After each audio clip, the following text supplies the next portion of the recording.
What is up, everybody? Welcome to the Week 12 DFS MVP. I'm your host, TJ Hernandez, the director of DFS at 4for4.com. As always, with my trusty co-host, Mr. John Daigle. Daigle, welcome to part 2 of Week 12. It's been a long week, sir. Yeah, it has.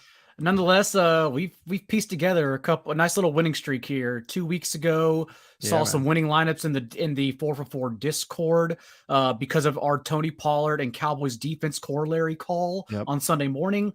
On Thursday, I was overweight and exclamatory about Mac Jones double stacks, and that naturally, just in having Mac Jones, led us to also play Justin Jefferson, just totaling that game script overall. So yeah, a couple big weeks here now. Still trying to catch up from the first 9 weeks of the season, but over half the season left if you consider playoff slates as well. So we're on a roll. Hopefully to keep it going here on Sunday. Yeah, it only takes 1 week to recoup a bad entire season, really. And one big thing we saw last week was the return of the low owned winning GPP lineups. I mean, when we talk about regression, these things happen in all forms, and I mean the chalk isn't always going to hit like it has all season. These numbers typically are going to normalize. I wouldn't be surprised to start seeing that down the stretch. Going to be a tough week to get away from like super chalky builds this week, but we'll talk about that in a second. Before we get into our decision point, I just want to let everybody know, if you haven't seen on our Twitter or anywhere else in some of our free content this week, Black Friday to Cyber Monday sale, the best deal you're going to get all year. Go to 4for4.com/plans. You could get subscription to our DFS plan for only $14. Get access to the site for as little as $4.44. That runs through Cyber Monday, whether you're watching this now or listening to the audio when it drops. That plan is available through Monday. So get signed up for that before kickoff tomorrow. That plan goes through Super Bowl week, so still plenty of value left on that. Just $14 for the DFS subscription. As we do every single week, we look at one major decision point that is going to be what we think will swing either our decision or fortunes in DFS. What stands out to you this week?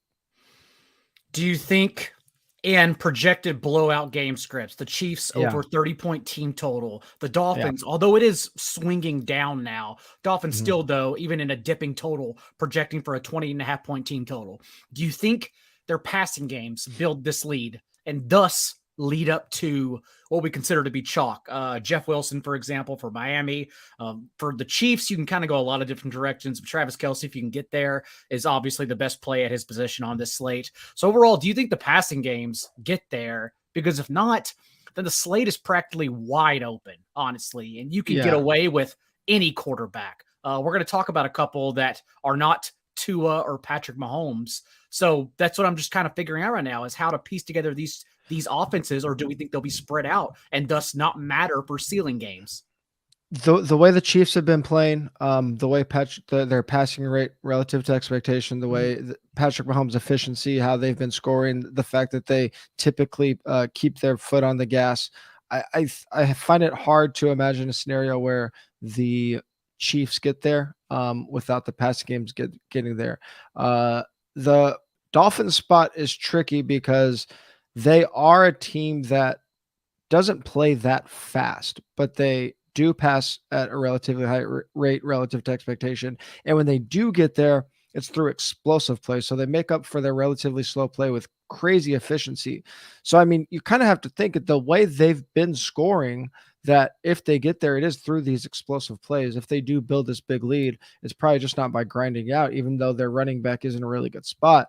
I think that they probably get there. Even chalk Jeff Wilson gets there probably because Miami has been very efficient on those deep passes that they've really thrived on this year. So I don't think it's a spot where I'm necessarily shying away from the big spreads just because of how these two teams play.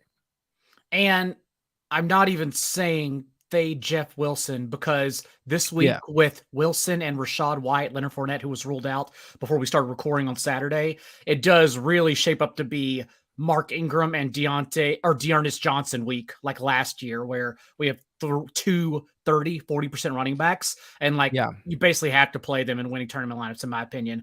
Maybe we'll talk about that more as we go along. But yes, I can see myself playing Tyreek Hill with Jeff Wilson, even without Tua. Jalen Waddle projecting to be under 10% rostered, so I could see myself going there. So yeah, I think there are a lot of different ways you can play it, especially because for Travis Kelce, it seems like Mark Andrews may be higher roster than Travis Kelce because it is a tighter slate if you're trying to pay up for Adams or Tyreek, and thus it's hard to get to Kelce, which naturally tells me I think he may go under rostered compared to what he should be. Yeah, I mean, it's always, especially on DraftKings, it's always tough to imagine that Kelce is just crazy owned because it's always tough to get that super expensive tight end on DK. On FanDuel, I think he'll probably be where we expect him. But I'm gonna have to. After we get off this pod, I'm doing my big ownership sweep. So I'll definitely take a look at that. Your point about Rachaad White and Jeff Wilson and others is where I'm really looking at on this slate, because like you said, these guys could get crazy ownership, but we have a lot of cheap running backs this week. We got Rachaad White, we got Latavius Murray, Jeff Wilson, even Antonio Gibson is affordable. I'm very interested to see how heavy ownership ends up on particularly Wilson and Rachaad White, and if it opens up ways to either lean into that chalk or to go to plays like Gibson, Latavius Murray. And then on top of that, it opens up the door for we haven't really had true flip the build opportunities this year. And if everybody's doubling up on cheap running backs, whether it be two chalk guys or a chalk guy and a second tier ownership guy, Latavius Murray, does this give us a really big opportunity to flip the build with the Christian McCaffreys, Derrick Henrys of the world? So, I mean, how are you handling 4 viable pay down chalk running backs? I think it's clear that the 2 pay downs are going to be Rachaad White and Jeff Wilson. Yeah. And again, I don't mind it. Where I start getting not confused, but where I start cringing and trying to pivot is because I think Ken Walker is going to be around 25 to 30% rostered. Yeah. And if that's the case, that's the area I'm looking to pivot, because we do have ceiling running backs in his range. We do have James Conner, Travis Etienne, just to name a few you can easily get off on. So that's where I'm looking to pivot, not so much the values on DraftKings, because I think Jeff Wilson, who already outtouched Mostert 22-12 last week, was already commanding that backfield, and Rachaad White outtouched Keyshawn Vaughn 13-3 last week whenever Leonard Fournette got injured in the second quarter on.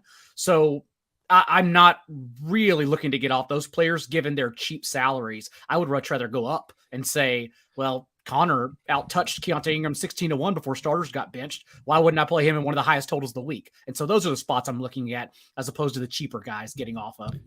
Yeah, I think the way I'm handling this is, if we do get to late tonight, early tomorrow morning, and it does look like Wilson and Rachaad White are going to be lapping the field in terms of ownership, one, I just don't think it makes much sense to ever play those 2 guys together if they're both going to be plus 30%. And number 2, it's just if we are going to flip the build, is there a way that these cheap running backs don't hit absolute ceiling games? And I think there is, because with Jeff Wilson and Rachaad White, we have players that are on teams that have very dominant, can have very dominant pass games, and pass catchers that can obviously dominate touchdown scoring. The Buccaneers with Godwin and Evans, and then Miami obviously with Tyreek and Jalen Waddle. With Latavius Murray, I mean, it's easy to say how the ceiling doesn't get there just because it's Denver. Antonio Gibson, kind of the same thing, the low scoring, slow pace Washington Atlanta game. So I think there is a way that all of the cheap running backs don't hit absolute crazy ceiling games. And if that's the case, then these higher price guys can separate from them in a ceiling manner. So if you think there are avenues where these cheap guys don't go crazy and basically cancel out the ceiling you get from the Ecklers and the CMCs, then I think it does make it an interesting tournament week to get really funky with some salary. But cash games, I think we're pretty much locking in these cheap guys. And honestly, the stacks I'm looking at right now, I'm not worried about playing Wilson and White together in tournaments because like I'm looking at, the double stacks here that are going to be less than 12% combined with ceiling outlooks, at least what I'm targeting right now. And I am waiting on some injury reports in particular for one specific game I may try to stack up. But overall, right now, I'm not too worried about playing those two in tournaments just because I think Justin Herbert double stacks are really the only one that makes it too chalky, given that Keenan Allen and Josh Palmer and Herbert, for that matter, are going to be strong cash game options. So I think as long as you avoid that and Hopkins with those two running backs, like you're kind of already naturally getting contrarian. Yeah, I agree. Just being really, really cognizant really of what we're stacking around those chalk running backs is always really important. But especially important this week when we got guys that could be hitting 30-40% at that running back spot. Where we haven't been on a hot streak is on these underdog picks. Every week we've been building an underdog card, and we are destined to get off the schneid on this one. We are going to get hot. It's going to happen. You guys are going to ride with us. Every week we go on Underdog, play their pick'em game, build an underdog card. It is a game that kind of lends itself, because you have to pick at least two, does lend itself to some of these DFS ideas. Sometimes we can build in some small correlation here, but sometimes we just have plays that really stand out. So let's go ahead and get that up on the screen. And I have a couple that I like, but if you have one that stands out, we could start with you as well. Yeah, I know it hurt us last week, but I think we go right back to the well with Terry McLaurin over receiving yards. Yep. The betting boys, Connor Allen and Ryan Noonan, released it in the Discord as well at 60.5. I understand it's already 67, so we're not getting COV, but also at 4-for-4, we still have McLaurin projected for 20 more yards than this number. Yeah. So I think we're still getting good value here. McLaurin leading this team in target share the last 5 games by a wide margin, and more importantly, held on to his 20% target share this past week, and Jahan Dotson's return. So yeah, I mean, the volume and opportunity are still there. Yeah, I have a little bit more to say about Terry a little bit later in the show, so I'll save that. But he is a guy that is in a really good spot this week. I also like what the our prop guys were saying, Connor and Ryan. And one that really stood out to me here is the Jimmy G passing attempts. They have him at 30.5 passing attempts. I like the under on this number. One, because they have been crazy efficient. They've been scoring through efficiency. They're not going to necessarily be a super high volume team, and when they have to be, it's because they're getting pushed. They're not just going to push it on their own. They're 8.5 point favorites. So I think the under on Jimmy G 30.5 passing attempts is a pretty good number here. I think he's only went over this number twice this year. What do you think about that? I completely agree. I've been looking more at that team total, 26.5 points, continuing to increase. We don't trust the Saints defense, so even though they are getting healthier, looks like Marshawn Lattimore may play in that game. But overall, I think I'm looking more at that as one-off pieces, not like Jimmy G stacks, because I do think the 49ers just dominate. So I completely agree. I think it's under, and that's why I also worry about like Christian McCaffrey in this slate. Christian McCaffrey does have the highest ceiling of all running backs, but also we've seen now 2 games in a row when they're up by 7 to 10 points, that becomes Elijah Mitchell hammer time to keep McCaffrey healthy. So I think we are getting under, and we're not going to bet it here, but I kind of think under on Christian McCaffrey props as well, maybe safe. Do you have a third leg to this parlay that you like? Let's go to, I'm looking at all our props right now. What about Latavius Murray lines, whether it be receiving or rushing? 60.5 rushing yards, 11.5 receiving yards. I was hoping for receptions, but they don't have it up. Okay. Yep. Because Latavius Murray, a good option here. You mentioned Antonio Gibson earlier. What about Antonio Gibson props? Ooh, we got quite a few numbers here. I mean, good gracious. The one that pops to me at 2.5 receptions seems, I mean, he's been getting all of the passing game work since Brian Robinson's route rate has decreased in 3 consecutive games. Yeah. Like they continue to increase Gibson's workload in the passing game and literally keep taking away from Robinson as JD McKissic now in IR, no one else arriving to take away Gibson's role. So yeah, let's go over receptions. Over receptions, double down on Washington pass game. What could go wrong? Jimmy G under on the passing attempts. Smash that $25 to win $150. We always share this card on the Twitter after. Hopefully those numbers are still up once we post them after the show. So if you haven't signed up yet, go to 4for4.com/underdog or use a promo code 4for4 when you sign up for a new Underdog account. That'll get you a free DFS subscription and a 100% deposit match up to $100. Again, that will be on our Twitter after the show, but hopefully you're watching live to make sure you lock those numbers in before they move. Good luck on those. Let's move on to the meat and potatoes of the show, our DFS value picks of the week. Who do you got at quarterback this week? Talked about contrarian stacks you can play around Jeff Wilson and Rachaad White. And to me, it starts with Lamar Jackson. We have not seen a ceiling game from Lamar Jackson now, literally in 7 weeks. He's scored over 18 points one time in that span, whereas he opened the season with 21 and 240 burgers. But this could be the spot. Jacksonville's defense falling apart, literally dead last in Football Outsiders defensive DVOA metric over the last month. And also we now sort of see the most talented players getting more opportunity.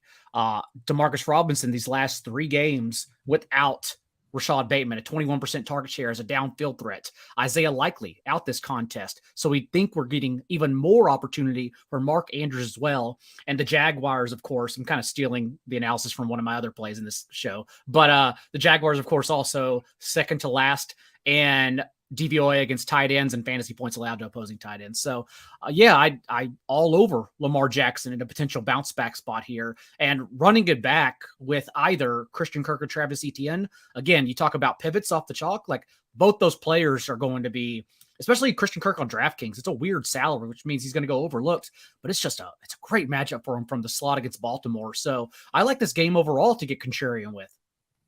Yeah, for my GPP write-up, I wrote up the 4, I guess what you would call obvious games, whether in terms of like over, under, or team totals. But this is one that I think is a sneaky game to stack, and the Lamar ceiling game feels like it has to be coming.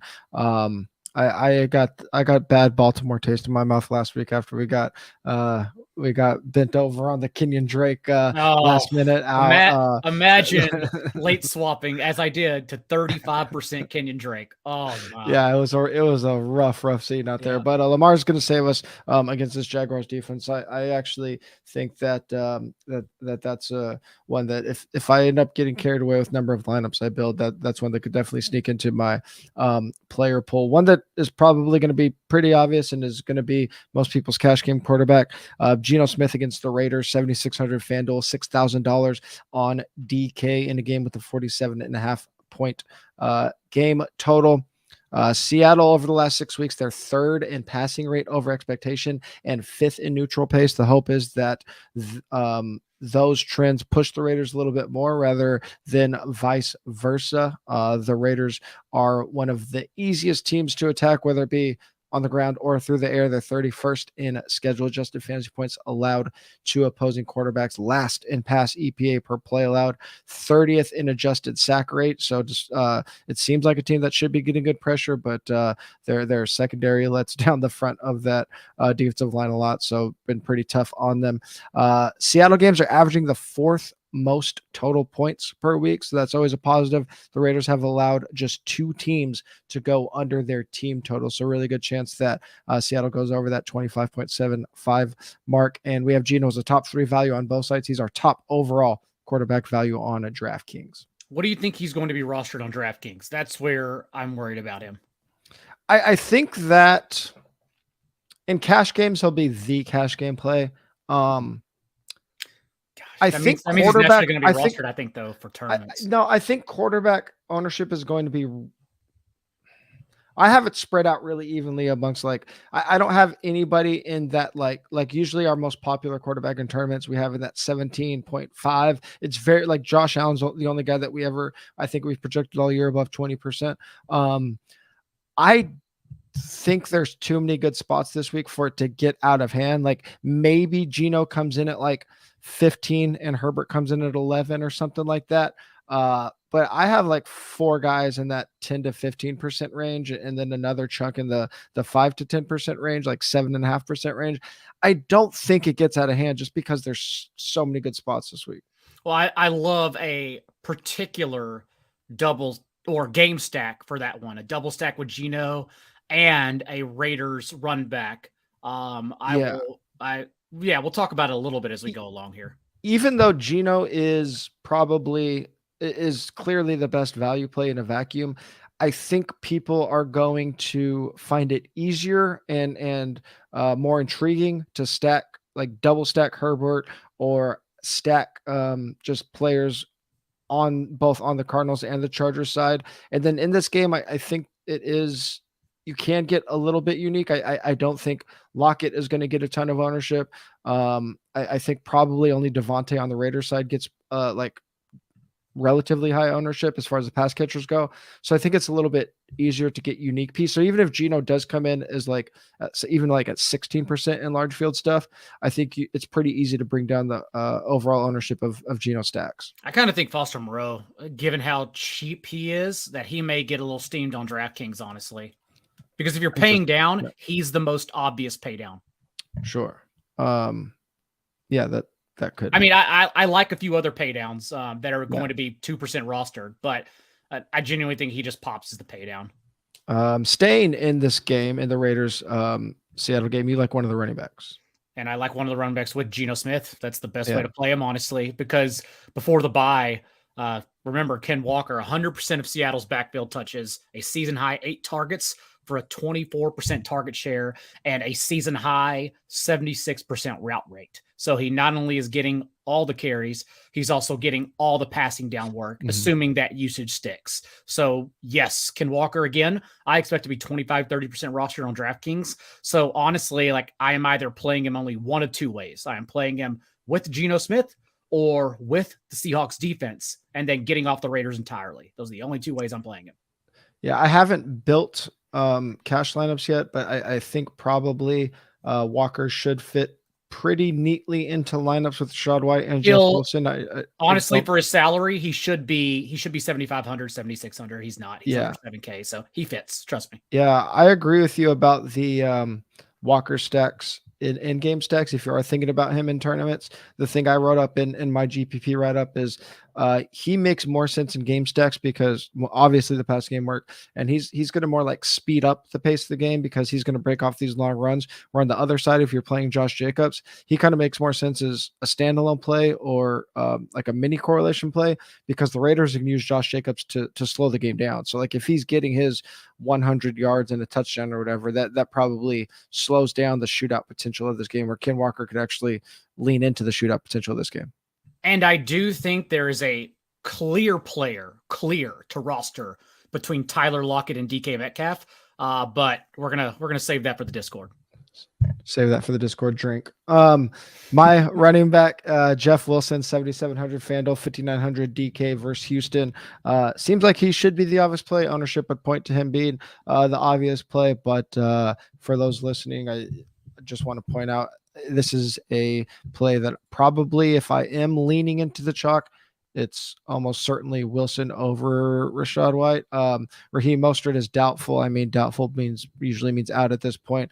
Last game, we saw Wilson go for 143 total yards on 19 touches, and that was on just 61% of the snaps. If Mostert is out, that snap share should be 80-85%, assuming they don't get up so big that they're pulling starters. But at least as long as they're going with it, Wilson will be in the game. Houston 31st and schedule adjusted fantasy points allowed to running backs, last in explosive rush rate allowed. They're facing the highest rush rate relative to expectation. They've allowed 20 plus half PPR points in over half of their games. That's happened 6 times. No other team has given up 4 20 plus point games. So they give it up, and they give it up very big. Like Tony Pollard last week, like the missed opportunity with Rachaad White and Leonard Fournette.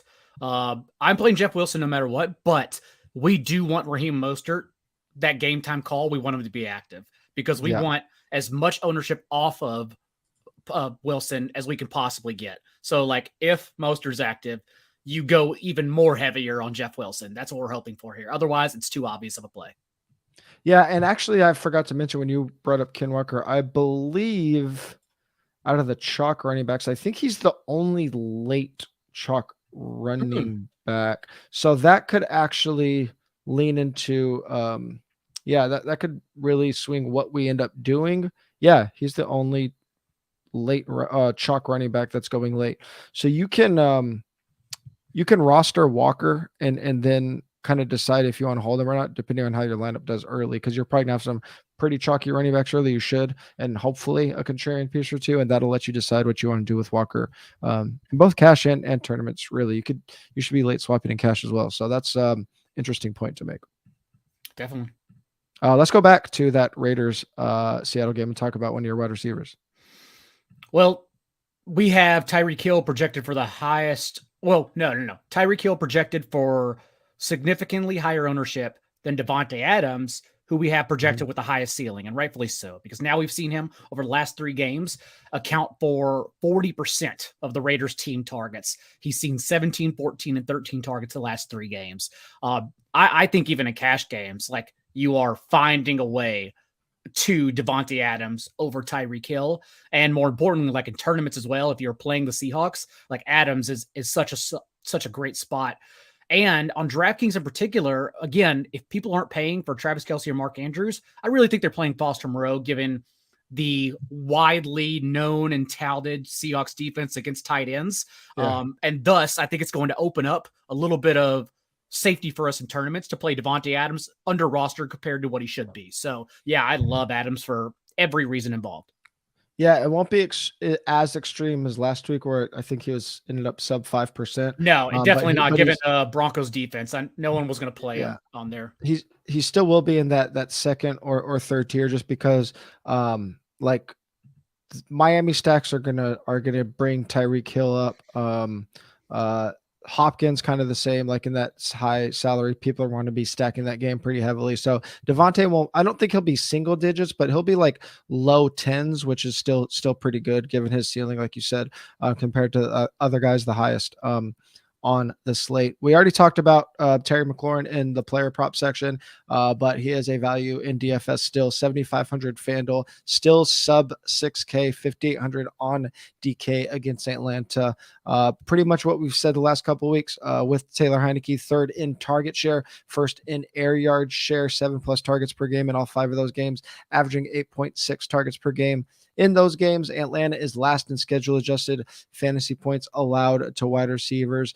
We have him projected as a top 4 value on both sides. He's our number 1 wide receiver value on DraftKings. So on DK, locking him into cash games and tournaments. I think at 7,500 on FanDuel, even though we have him as a top 4 value, I don't think he'll be that popular because it's not super cheap, and he's just isn't. People just aren't going to be stacking that game. So I think he actually makes for a pretty good tournament play on FanDuel. Definitely, since just consider it like Tony Pollard last week, honestly, where Pollard was an amazing play on FanDuel because like that's where you had to pay up for him, so people naturally get off for him. But McLaurin is priced correctly, not that it's a bad price, but it's correct on FanDuel, whereas on DraftKings he just got left behind, so he's going to be significantly higher rostered on DraftKings. Very quickly, also going back to Davante Adams. Just remember that last week, for example, let's just take the slant, the $9 tournament, 2x minimum cash line. I think it's fair given the rate, given the large field entry. The payout is amazing, 100K to first. But just remember that Davante Adams in that blow-up game and Jamal Williams in that blow-up game weren't in the winning tournament lineup, like neither of them, because lineup construction still rules all. Yeah. And so like, just remember these things. Like, that's why when we mention, like this play is a good play, even if he gets there though, it doesn't matter if it doesn't allow you to then be unique with your lineup construction. So just be wary. And maybe Davante Adams, as you're piecing it together, you say, I actually don't think people can get to him, so he's the unique play. Just something to think about. Yeah. That's a really, really good point. One game that is going to be one of the most popular to stack, but we haven't talked about yet, is going to be Arizona and the Chargers. Talk to me about a player from the Arizona side. If we are waiting on late swap, and we definitely are, what I'm doing for this week is I am building 2 dummies. I am having a build with Greg Dortch at 3,100 on DraftKings. I think he's fine on FanDuel as well. But I'm building with Greg Dortch a lineup. I'm screenshotting it to remember what that lineup was. And then I'm building another lineup that I can late swap if Greg Dortch, who is a game time decision, did not practice at all this week, is ruled out. But if Greg Dortch plays at 3,100, I'm absolutely soaking it up.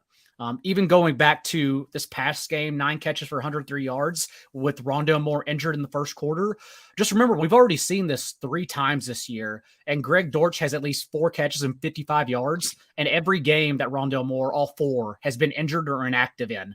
Also a 17.9% target share in those 4 games compared to a 2.3% target share in 7 games that Moore has been available. Cliff Kingsbury offense does not change. It's the same thing every single week. And with Rondale Moore out, Greg Dortch plays the slot completely and gets hammered targets, whether it's Colt McCoy or Kyler Murray under center. So I'm literally leaving that spot open. I want to play Greg Dortch in late swap in the afternoon as a game time call with no one else on him. I absolutely want to hammer him. And we see I believe we already saw reports that even with Hollywood Brown coming back, he should be very limited. Yep. So that helps Dortch as well. Are there, if he doesn't play, I know you said you already are going to have a screenshot for another lineup built. Would you have any interest in playing Trey McBride if Greg Dortch is out? I am so biased because I don't think Trey McBride is ready to be good in the NFL. And I've been the minority opinion the whole time. I had people scream at me in the waivers because I also even mentioned that like I had him low on the priority list last week. He's earned a target, and remember he's playing these snaps even going back to earlier this year without Zach Ertz, and Trey McBride has still earned a target on just 6.4% of his routes run. Like I just don't think he's ready to play in the NFL. Yeah. So on DraftKings, it makes sense. Like, as we mentioned, if Foster Moreau does end up getting steamed, it's a question I've also asked myself. I think I prefer just to play James Conner, though. I really like James Conner at 5%, 8% in tournaments. The only reason I asked about McBride is because I'm looking at these late swap games: Raiders, Seahawks, Chargers, Cardinals, Saints, Niners, Rams, Chiefs, and you're probably not going to have like a perfect 1v1 in terms of salary if you want, whether going off Dortch or to Dortch. So most likely you're gonna want to have like at least a 2-player swap if you are having Dortch in there, because you would likely go from Dortch and Kelsey to McBride and Hopkins. Something like that. That would be like the closest one. Otherwise, you're probably want to be swapping like a 2v2, going from a high-low to like 2 mid players, most likely. And I've already toyed around with it. I kind of have an idea what I'm going to do, but it's definitely something. It's the strategy I want to take into tonight and just make sure I have all my eggs in a row. Set the iPhone timer to go off at like 2:30 to remind myself to check inactives, just to make sure I'm on top of it. It's something I absolutely want to be ahead of the field on. This is where we are in 2022. I want to be ahead on Greg Dortch, TJ. When Daigle says 2:30, he does not live in a real time zone, guys, so don't get too confused. I can't stand when you mention, are we recording at like 9 a.m. Pacific time this week? It's like, dude, just everyone talks in Eastern. Even Move the Line boys know, like I get so upset when they mention Central, and I live in Central. It's like, just everyone talk at Eastern, make our lives easier for everyone. We need an app and text messaging in Slack, like in Discord, it just automatically changes it to your local time zone. We need that for all other. Even though I will say I'm one of the few people, having lived in LA for 5 years, I am one of the few people who came away and still defends. Dude, when those football games end, when the night game ends at 8:30, you want to talk about the nuts. Like that's the nut setting for any time zone whatsoever. Football ending at 8:30 at night is the best. Yeah, I haven't not drank on a Sunday night since the early 80s. Josh Palmer in that same game with Greg Dortch, 6,800 FanDuel, 5,400 DK. That game is a 48-point over-under. It's a game we're going to be targeting with as many of the pass catchers as we can in that game. But I think Josh Palmer and Keenan Allen are both very cash viable. But Josh Palmer sticking out to me with Mike Williams out because he is kind of the obvious perimeter replacement with Keenan Allen manning the slot. Palmer 8+ targets in his last 4 games that he's been active, with at least 10 in 3 of those games. Over the last 6 weeks, Chargers 7th in passing rate over expectation, 4th in neutral pace. This is the only game actually on the main slate with 2 teams in the top 10 in pace over the last 6 weeks and top 11 in pass rate over expectations. So these teams should be pushing each other, and always a underrated thing to pay attention to when you're targeting any passing game, especially with quarterbacks that aren't super mobile, is the O-line, D-line matchups. Chargers are 3rd in adjusted sack rate allowed, according to Football Outsiders. The Cardinals are 27th in adjusted sack rate on defense. So that's a really good matchup for Herbert, which should give him time to hit Palmer on some of those routes. Just make sure your ducks in a row, because again, Palmer, Wilson, White, you're already screwed. Like, I imagine you may already be losing, honestly, in tournaments. Yeah, absolutely. That's like that genuinely might carry 95, 98% ownership, just those 3 players. Yeah, for sure. Let's move on to tight end. Actually, I feel like we haven't had this opportunity a lot because Chiefs have been off the main slate a lot. Andrews has been hurt a bunch. So we really haven't had a lot of weeks where we need to make the decision between Kelsey and Andrews. Obviously, Kelsey scoring 7 points more per game than the field, but I mean, Kelsey Andrews is always a debate we need to have, right? And I don't think it's a surprise that out of Baltimore's bye, with Mark Andrews missing week 9, he had 21 days to heal, and he returned with his highest target share, 24%, and his most targets, 8 since week 6. Also, quietly, Isaiah Likely ruled out, so we expect even more time for Mark Andrews. And just last week, Demarcus Robinson, Mark Andrews, who we already mentioned, both of them with Lamar Jackson, they soaked up 52% of the team's targets. And Devin Duvernay is questionable for this game as well. Like, what if this just becomes A.J. Brown, Devonta Smith without Dallas Goedert, and they say we have 2 good players and they are getting all of our targets? That soaks up and makes it a condensed target tree to double stack with a quarterback who right now at 4-4 we have projected with the highest ceiling. So I just it kind of all is just fitting into place right now. Jaguars also only, quote unquote, only 4.1 catches per game allowed to tight ends, but 13.5 yards per catch. So if we expect Andrews to soak up targets, we expect them to soak up big targets. So yeah, it's all fitting into place to Andrews for being number 1 tight end on this slate. Yeah, and we have a huge sample size of Baltimore doing this, just feeding Mark Andrews 28-30% of the targets. Obviously, he hasn't been on the field as much as we like. People have been excited about Likely, but if we look at like what the Baltimore their median expectation is, it's just feeding 1 or 2 guys. So I really like that call. I think I need to think about Baltimore a little bit more because Baltimore and Jacksonville, that's a really good spot. And I think the more I think about it, I think Andrews and Lamar just end up getting overshadowed because there's so many good spots this week. You're muted. You're muted, Daigle. Lamar, definitely, given the pricing of Herbert, Geno. Lamar also is priced around Mahomes on FanDuel. So like Lamar, definitely. Yeah. You've already mentioned this guy a couple times, Foster Moreau, 5,400 FanDuel, 3,400 DK at Seattle.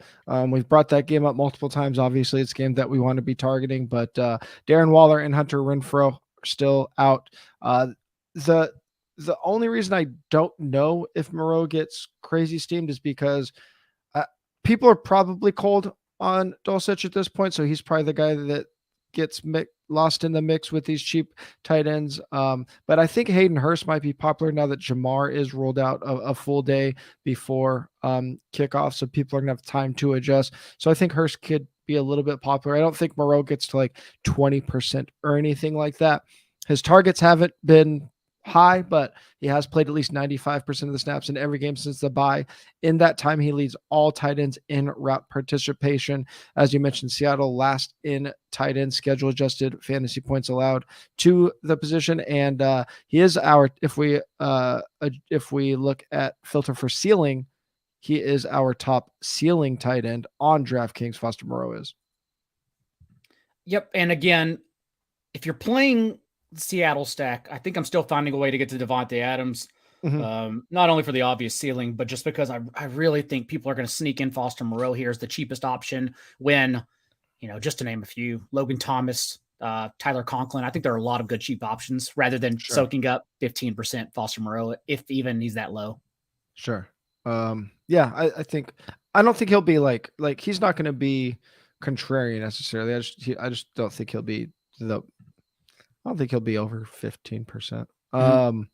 Who's the defense you like this week? Well, if everyone's going to play the one that you're talking about, then I'll just go up a little bit or around to the same price. And remember, Sam Darnold, when he was the QB1 overall through the first month of the season, whenever DJ Moore, who everyone is back to touting because we've come full circle, we wanted to get off of DJ Moore last year. We wanted better quarterback play, and now everyone's excited about Sam Darnold. Yeah, remember, that performance that month for the Panthers came against the league's easiest schedule, which is also why in redraft leagues, we said Sam Darnold for the first 4 to 6 games, and then you get off of him. Like, that's how you patch together your quarterbacks. My touting last year was Sam Darnold 6 weeks and then Trey Lance the second half of the season. Trey Lance, of course, who never played anyway, so it didn't matter at all. But I was aware of the schedule to open the year, and it doesn't seem like everyone else that's now touting DJ Moore is aware of the schedule. So, yes, Sam Darnold is still very bad at professional quarterbacking. DJ Moore, I'm not scared of whatsoever. And if everyone's going to believe that narrative and doesn't understand the context of last year, then I will absolutely go overweight on the Broncos defense, which is still amazing.